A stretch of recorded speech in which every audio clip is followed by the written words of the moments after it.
Hey everybody, welcome back again to Ken Tamplin Vocal Academy, where the proof is in the singing. I get asked a lot about my singing course. I have a singing course. It's called How to Sing Better Than Anyone Else.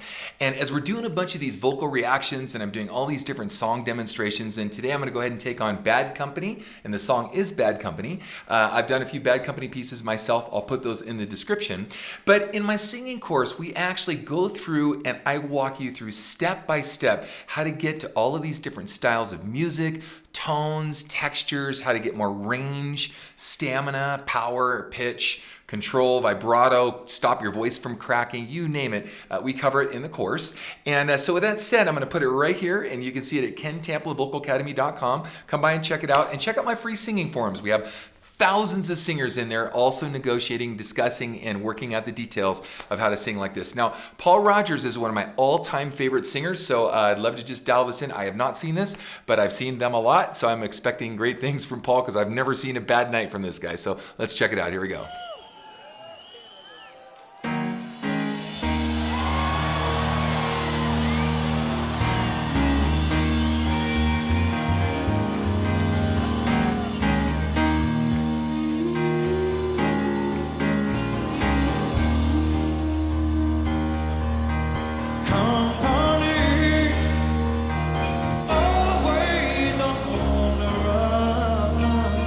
Now the company's got this always on the run. It's got this big, huge, husky, masculine voice.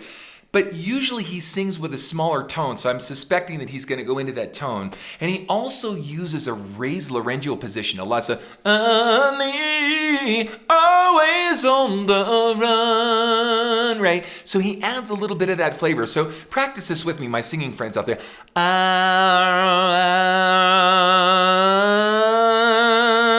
So he uses a little bit of a froggy sound. Now, most of the time I encourage you guys to not do that because it's a really difficult sound to sing in and it doesn't really sound that pretty. But there are people that do make it really cool and sexy. He happens to be one of them. So as you listen to it, listen for, moving on from town to town. Yeah, so, I get up in the morning and it's just another day. And he'll have like this raised laryngeal position. But when he goes up top, he has to drop the larynx in order to be able to get those notes up top because you can't drag the larynx in a raised position up like that. Otherwise, you'll get caught and forfeit range. Okay? So with that said, let's continue. Here we go. There it is. Sun. Paul Kirke uses this sound a lot. He's great at it.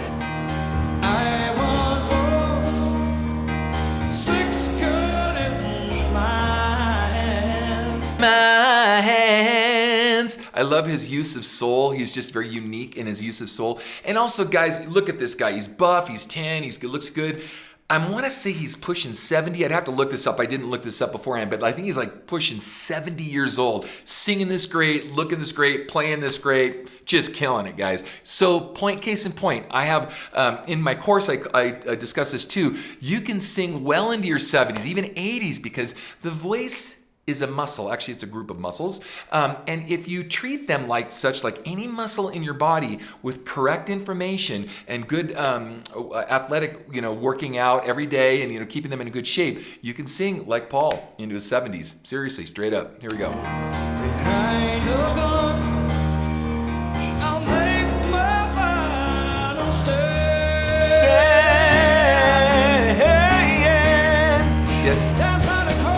That's why they call me Bad Company.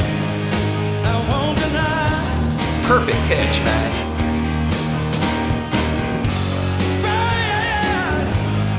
Till the day we die. Great tone, good distortion.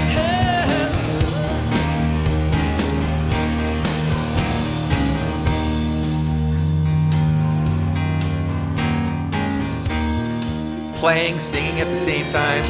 Rebel souls, rebel souls. Deserters we are called. Choose our gun and surround the soul. Okay, now If you notice too, the band is just really tight. They've obviously been playing these songs a lot of years, right? But I've seen this guy, 20 times, maybe more live, maybe more. And every single time I hear him sing, he sings it differently. Every time. It's not like a pre-planned lick, a pre-planned riff or run. Every single time he's done it, it might have a different tempo. It might have a different vocal lick. He might choose different notes, you know, and that's another thing too. A lot of singers today, they don't improvise and they have no sense of good improvisation, whereas he does every single night. He's awesome at it. Now, if you guys know, you know, he's all the way back in the band Free, the song All Right Now, you've got Moving On, you've got Can't Get Enough of Your Love, you got Bad Company, you've got Shooting Star. The list goes on and on and on of the hits these guys have had. And I actually done some Bad Company, so I'll put that in the description. You can listen to my version of that. And I have another one. I think I did Moving On or something. It's going to come out soon. But anyway, I just can't express the quality of this guy's voice enough. It's just that great. And he sang for Queen for a little bit too, by the way. Oh, speaking of which, I want to add one point to this. Way back, I guess, I think I've shared this before and I'll share it again. I guess Brian May and Freddie Mercury were in an argument about soul and about singing and about melodies and stuff. And Freddie turned to Brian May and Queen and said, "What do you want from me? I'm no Paul Rodgers." So in other words, he even acknowledged Paul's ability back in the day, and I know Freddie's gone on to be what he's gone on to be. But so for a brief stint, Paul did step into the role when Freddie passed. He did actually sing for Queen for a while, but it was kind of funny. It was like Bad Company and Queen sort of combined together. It was a very interesting bedfellow. So anyway, let's continue. Now these drums, they all know our name. Six guns sound is our claim to fame. I can just hear you say, Sing it with me. Bad Company, and I can't deny.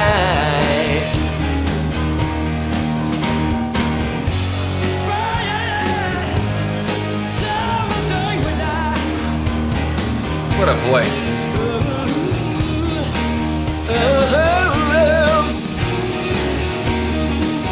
Maybe one of my greatest vocal influences right here. Him and Lou Gramm.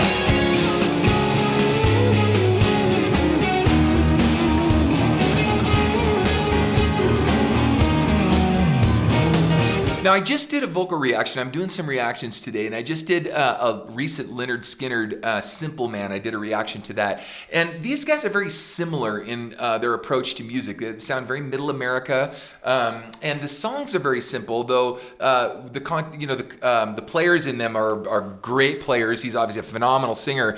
They don't overdo really anything. They stay in their element, and they're really careful not to let a lick or a fast guitar run or something step on the song. Very different than today. Everybody's more concerned about the vocal calisthenics and the riffs and the runs and licks and how high can you sing and how fast can you play or whatever. That's very different than these guys back then. It was all for the song, all for the band, playing together, giving everyone their turn and space, which is really cool.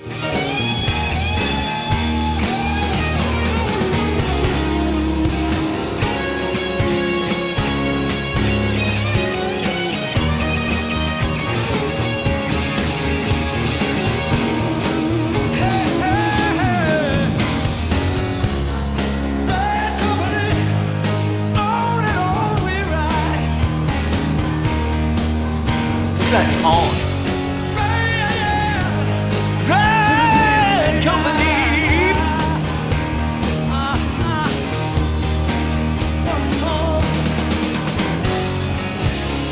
Bad Company.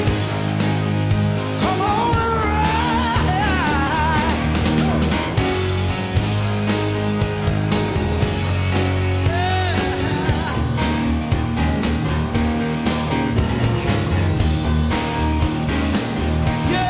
The other thing that's really cool about this, it's obvious they're not using tracks. It's obvious they're not playing to a click. And so there's so much freedom and space in it. Do you guys hear that? It's like everything's free. If somebody wants to take a solo, go for it. If he wants to hold out a line, if he wants to redo the chorus one more time or whatever, it just frees you up from being locked down to a click or a track or whatever else you're playing. And so it just has a whole different feel to it than people that do play to clicks and tracks and whatnot. And you can start a song slower, end up faster. You can start a song faster, slow it down, or just keep it fast, whatever you want to do. But again, there's just so much freedom and space in it. I think that's awesome.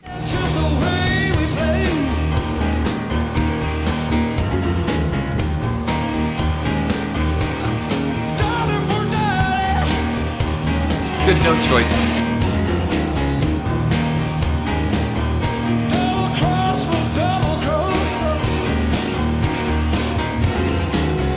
Like this, they're vamping, they're just going on.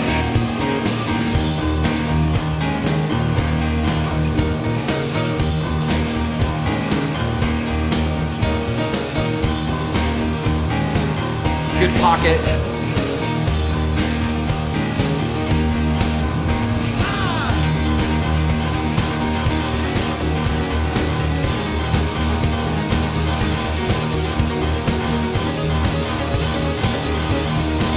See what I mean? There's just a lot of freedom to improvise. It's cool. It could be vocally, it could be instrumentally,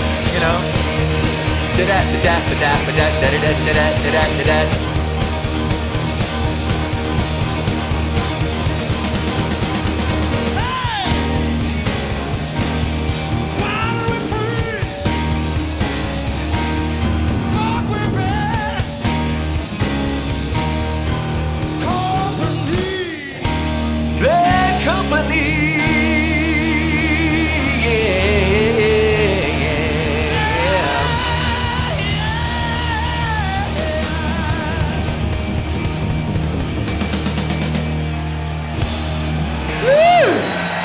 Yeah, baby.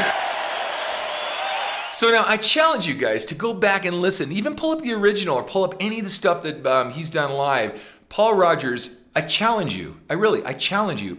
Try to find a note that's out of pitch on any of his live performances. Straight up, try to find a note out of pitch. So like a lot of times you hear a lot of live performers and it's like 70% of the record or whatever. You listen to guys like Paul and it's like the record and then some. So when we go to live concerts, a lot of times we go there and we have a certain expectation. And the expectation is, will it sound like the record, right? Will it sound like the original recording? And with bands like this, not only does it sound like the original recording, but they ratchet it up several notches, whether that's instrumental breaks, extra guitar stuff, drum solos, bass solos. But rarely do you hear vocalists ratchet it up a notch. Now, I've heard Steve Perry do it. I've heard a few other guys do it. I try to do it myself. But the absolute perfect pitch. So I also hear other people say, oh, it's too perfect. It's auto-tuned or there's no way anyone can sing that spot on all the time. The proof is in the singing. Paul Rodgers is one of my greatest influences, and I model myself after singers like that do this night after night, day in and day out, even into his 70s. So if you like what you heard, please like and subscribe. I hope you guys enjoyed this. And again, I have a singing course called How to Sing Better Than Anyone Else. You can click here and check it out for my singing friends out there, where we get to all these cool places, styles, and range, tone, pitch, you name it, we cover it. So, and until next time, gang, God bless all of you, and peace out. Hey guys, if you like what you heard, please like and subscribe to my channel by clicking on the subscribe button. That will actually take you to another page where you want to click on the bell icon, and it opens up a menu, and the menu has notifications on it where there's a little box you can check where it says send me all notifications for this channel. Check the box and then click the save button and you'll get notifications from me every time I have a cool video come out. Okay? Thanks guys. Peace out.